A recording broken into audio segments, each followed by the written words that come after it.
முக்கியமான விஷயத்த சாரிங்க எனக்காக ஒரு முக்கியமான விஷயம். என் பேர் வந்து SJN அலெக்ஸ் பாண்டியன். அலெக்ஸ் தான் என் பேரு. பாண்டியன், அந்த பாண்டியன் இல்லைன்னா நான் இந்த மேடையில் வந்து நான் நின்றுக்கவே முடியாது. அந்த பாண்டியனை பற்றி நான் சொல்லாமல் மறந்து போனது வந்து மிகப்பெரிய குற்றமாக நினைக்கிறேன். அந்த பாண்டியன் தான் என்னை இந்த மேலே நிப்பாட்டினது. என் பேரோட அந்த பாண்டியனை இணைக்கிற அளவுக்கு அவருடைய தியாகம், அந்த அளவுக்கு இருக்கு அவருடைய தியாகம். அதனால வந்து அவர் எனக்கு வந்து பண்ண சப்போர்ட் வந்து என் வாழ்நாள் முழுக்க மறக்க முடியாது. அதனால தான் அவருடைய பேரை வந்து நான் வந்து என்னோட பேரோட சேர்த்துருக்கேன். மற்றபடி உங்கள் வாழ்த்துக்களோட விடைபெறுகிறேன்.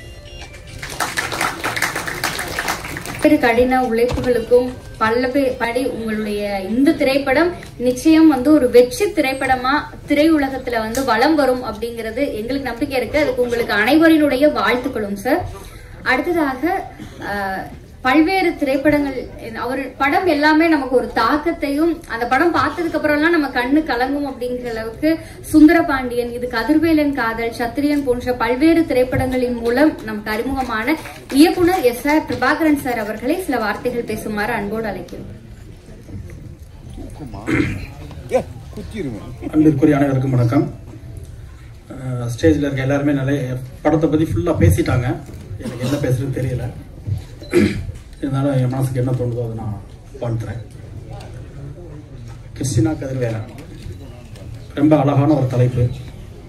படத்தினுடைய அறிமுக இயக்குனர் அலெக்ஸ் பாண்டியன் அவர்களுக்கு வந்து ஒரு பெரிய வாழ்த்துக்கள். அதே மாதிரி படத்தினுடைய தயாரிப்பாளர் பிரபாகர் ஸ்தபதி அவர்களுக்கும் இணை தயாரிப்பாளர் முதல்ல வந்து தயாரிப்பாளர் வந்து ஒரு ஸ்தபதி போது எனக்கு வந்து ரொம்ப பிடிச்சிருந்துச்சு. ஒரு சிற்பி நிச்சயமா ஒரு நல்ல கதையை தான் தேர்ந்தெடுத்தார். அதனால அந்த அந்த ஒற்றை வார்த்தை விஷயமே வந்து இந்த படம் மிக சிறந்த படமா இருக்குன்னு நான் நம்புறேன். இந்த படத்தினுடைய குழு அனைவருக்கும், மொத்தம் டெக்னீஷியன், ஆர்டிஸ்ட் எல்லாருக்குமே ஒரு பெரிய வாழ்த்துக்கள். இந்த படம் பெரிய வெற்றி அடையணும். உங்க எல்லாருக்குமே வந்து லைஃப்ல ஒரு பெரிய இடத்துக்கு நீங்க போறதுக்கான முதல் படியா அது இருக்கும் நான் நினைக்கிறேன். அனைவருக்கும் வாழ்த்துக்கள். ஹீரோ கௌசிக், பிரதிபா நல்ல அழகான பேர், ரொம்ப அழகா இருக்காங்க, ரொம்ப சட்டில்டா இருக்காங்க, ரொம்ப யதார்த்தமா இருக்காங்க. அது திரையிலும் இருக்கு. ஒரு சாங்ல அவங்களோட ரியாக்ஷன் எல்லாமே ரொம்ப இயல்பா கரெக்டான மீட்டர்ல, எதுவுமே நடிக்க தெரியாதவங்க மாதிரி ஒரு ஷாட் கூட இல்லை. ரொம்ப அழகா இருக்குது. ரொம்ப நல்ல பேரா இருக்கீங்க. ஒரு பெரிய இடம் உங்களுக்கு இருக்கு. நிச்சயம் வாழ்த்துக்கள். அப்புறம் படத்தினுடைய ஒளிப்பதிவாளர் வாழ்த்துக்கள் உங்களுக்கு. ரொம்ப ரொம்ப யங்ஸ்டரா இருக்காரு. அவர் பேசும்போது எனக்கு ரொம்ப பிடிச்சது என்னன்னா, ஒரு கன்னி பேச்சுன்னு சொல்லுவாங்க இல்லையா, முதல் மேடை பேச்சு அப்படி இருந்துச்சு. ரொம்ப யதார்த்தமா, ரொம்ப இயல்பா, நம்ம சாதாரணமா நம்ம பேசுற மாதிரி அவர் பேசினாரு. ஸோ அந்த கன்னித்தன்மையோடு இந்த படம் இருப்பதாக நான் நம்புறேன். அதனால ரொம்ப யதார்த்தமா உண்மையா இருக்காங்க எல்லாருமே. டாக்டர் அலெக்ஸ் பாண்டியன் அவருடைய பேச்சு வந்து ஒரு நீண்ட உரை, ரொம்ப எமோஷனலா இருந்துச்சு. ஃபர்ஸ்ட் வந்து முதல் பட இயக்குநர்கள் வந்து முதல்ல மேடையில பேசும்போது நம்மள அறியாம எமோஷனல் ஆகும். இதே மேடையில நானும் கண் கலங்கி நின்றிருக்கேன். ஆனா அந்த பதட்டங்கள்லாம் இருந்தாலும் கூட ரொம்ப நிதானமா, ரொம்ப சட்டில்டா, ரொம்ப அழகா பேசினார். அது வந்து ஒரு நீண்ட அனுபவம் உள்ள ஒரு இயக்குனராக எனக்கு தோணுச்சு.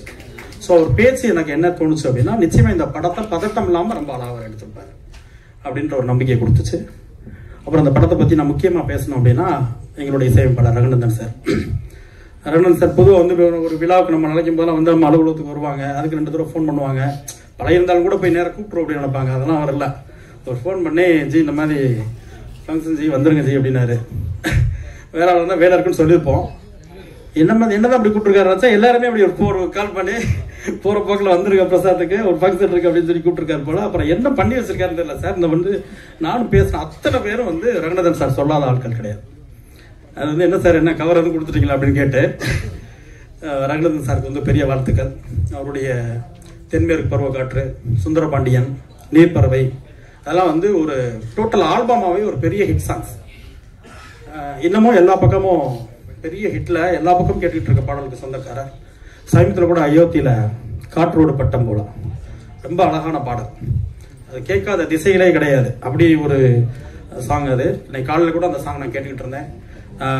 ரொம்ப ரொம்ப ரொம்ப நாள் கழிச்சு கேட்டுட்டு ரொம்ப நேரம் பேசிட்டு இருந்தேன் அந்த பாட்டை. படம் வந்து ரொம்ப நாளுக்கு பிறகு ரகுநந்தன் சார் ஃபோன் பண்ணி, என்ன சார் இப்படி ஒரு சாங் பண்ணிட்டீங்க, நான் அப்பயே பேச முடியாது சார். ஆனால் நான் அதாவது ஒவ்வொரு நாளாக அந்த பாடல் வந்து நமக்குள்ள வந்து பெருசா ஏதோ ஒன்று சொல்லிக்கிட்டே இருக்குது. நம்மள அதுக்குள்ள இழுத்துக்கிட்டே இருக்குது. அப்படி பாடல்கள்லாம் வந்து ஒரு பெரிய இசைஞானம் உள்ளவங்களுக்கு தான் வரும். ஸோ அப்படி பாடல்கள்லாம் கொடுத்த ரகுநந்தன் சார் இன்னும் அவர் போக வேண்டிய, அவருக்கு இருக்க திறமைக்கு அவர் போக வேண்டிய உயரங்கள் இன்னும் நிறைய இருக்குது. அதுக்கான இடங்களும் டைம்களும் அவருக்கு இருக்குது. நிச்சயமா அந்த இடத்த அவர் அடைவார் நான் நம்புறேன். ரகுநந்தன் சார் இந்த விழாவின் நாயகன். உங்களுக்கு இந்த படம் ஒரு மிக மிக முக்கியமான படமா இருக்கும். பாடல்கள் ரொம்ப சூப்பரா இருக்கு சார். அதுல வந்து திருவிழா சாங் வந்து மதுரை குழுங்க எங்க சுப்பிரமணியபுரத்துல வரும். அப்படி இருந்துச்சு, நல்ல பூஸ்பம்பா நல்லா சூப்பரா இருந்துச்சு. ஸோ எல்லா படங்களுமே ரொம்ப அழகா இருக்குது. இந்த கிறிஸ்டினா கதிர்வேல் வந்து என்னுடைய கதிர்வேல் காதல் ஞாபகப்படுத்தி எனக்கு ஃபர்ஸ்ட் தலைப்பு. அதனால வந்து இயக்குனருக்கு அதுக்கு ஒரு நன்றி சொல்லிடுறேன்.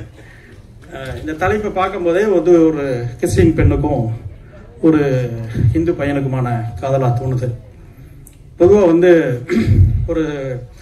ஒரு எழுத்தாளர் ஒரு கதையை எழுதும்போது, ஒரு சமூகம் சார்ந்து, ஒரு சாதி சார்ந்து, ஒரு மதம் சார்ந்து கதை எழுதும்போது, மற்ற சாதாரண ஒரு திரைக்கதை எழுதுறதை விட இந்த மாதிரி கதையை எழுதும்போது மிக பொறுப்போடு இருக்கணும். ஏன்னா எப்பவுமே நம்ம என்ன பண்ணுவோம்னா, இந்த அறியாத வயதில் புரியாத வயசுல வர்ற காதலை வந்து கொடி பிடிச்சிட்டு எப்பவுமே கதாசிரியருடைய பேனாக்கள் எழுதிக்கிட்டே இருக்கும். அந்த பெற்றோர்களோட வழியை பத்தி பேசுறதுக்கு ரொம்ப தவறிடுவோம். ஏன்னா எங்க கைதட்டு கிடைக்குதோ அதுக்கான எழுத்துக்களை எழுதிடுவோம் நம்மளோட பேனா. ஒரு மதம் சார்ந்து, சாதி சார்ந்து, சமூகம் சார்ந்து ஒரு கதைகளோ அது காதல்களோ எழுதும் பொழுது நம்மளுடைய பேனா வந்து நாணயத்தின் இரு பக்கம் மாதிரி ரொம்ப நியாயமா இருக்கும்னு ஆசைப்படுறேன். ஸோ அப்படிதான் இந்த படமும் இந்த கதையும் இருக்கும் நான் நம்புறேன். நிச்சயமா எல்லாருக்கும் பிடிச்ச நியாயமான கதைகளும் நல்ல ஒரு தீர்ப்பும் அதில் இருந்துச்சு அப்படின்னா அது நிச்சயமான வெற்றி படமா இருக்கும். இந்த படத்தோட கிளைமேக்ஸ் வந்து எல்லாரும், எனக்கு என்ன தெரியாது, எல்லாரும் பேசும்போதும் அந்த எமோஷனலா இருக்காங்க. அதை எழுதுனவங்களும் சரி, அதை எடுத்தவங்களும் சரி, அதில் நடிச்சவங்களும் சரி, எல்லாரும் பேசும்போதே அந்த கடைசி 20 நிமிடத்தை பேசும்போது அவங்கள அறியாம எமோஷனல் ஆகிறாங்க. ஸோ நிச்சயமா இந்த படம் பார்க்குற எல்லாருக்கும் பிடிக்கும், எல்லாரையும் பாதிக்கும் அப்படின்னு நான் நம்புறேன். இந்த படம் பெரிய வெற்றி அடையணும். வாழ்த்துக்கள். Thank you so much sir. இந்த திரைப்படம் நவம்பர் 7ஆம் தேதி திரையரங்குகள்ல வெளியாகுது. அனைவரும் உங்களுடைய ஒத்துழைப்பையும் ஆதரவையும் தந்து இந்த திரைப்படத்தை வெற்றி படமாக மாற்ற வேண்டும். கிறிஸ்டினா கதிர்வேலன் திரைப்படத்தினுடைய ஆடியோ லான்ச் நிகழ்விற்கு வருகை புரிந்து சிறப்பித்த பத்திரிகை, ஊடக நண்பர்கள், இந்த திரைப்பட குழுவினர், அது மட்டும் இல்லாம வாழ்த்துவதற்காக வந்த பெரும் நெஞ்சங்கள் சொல்லி அனைவருக்குமே திரைப்பட குழுவின் சார்பாக ஒரு மனமார்ந்த நெஞ்சார்ந்த நன்றிகளை தெரிவித்துக் கொள்கின்றோம். அனைவருக்கும் நன்றி, வணக்கம்.